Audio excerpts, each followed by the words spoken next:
AI ఒకవైపు ఉద్యోగ నియామక ప్రక్రియలను సులభతరం చేస్తుండగా మరోవైపు దాని దుర్వినియోగం వల్ల రిక్రూటర్లను మోసం చేసే సంఘటనలు పెరుగుతున్నాయి.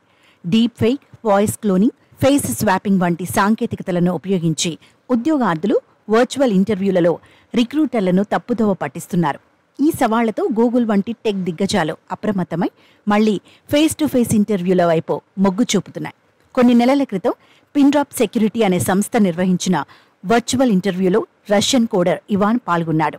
అయితే అతని మాటలు, ముఖ కవళికల మధ్య అసమంజసత్వం గమనించిన రిక్రూటర్లో విచారణలో deep fake, generative AI tools ద్వారా మోసం జరిగినట్లు కనుగొన్నారు.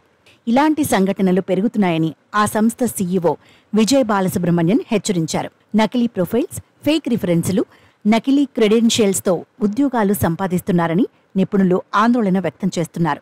2028 నాటికి ప్రతి నలుగురిలో ఒకరు నకిలీ ప్రొఫైల్తో ఉద్యోగ దరఖాస్తు చేసే అవకాశం ఉందని గార్ట్నర్ అంచనా వేసింది.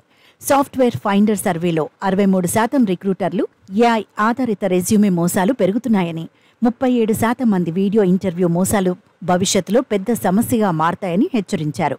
కోవిడ్ సమయంలో పెరిగిన రిమోట్ రిక్రూట్మెంట్ ఇప్పుడు వెనక్కి తగ్గుతోంది.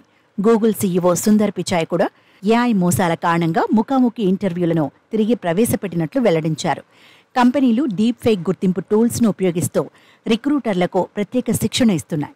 ఏఐ సాంకేతికత విప్లవాత్మక మార్పులు తెచ్చినప్పటికీ దాని దుర్వినియోగం ఉద్యోగ నియామకాల్లో కొత్త సవాళ్లను తెస్తోంది.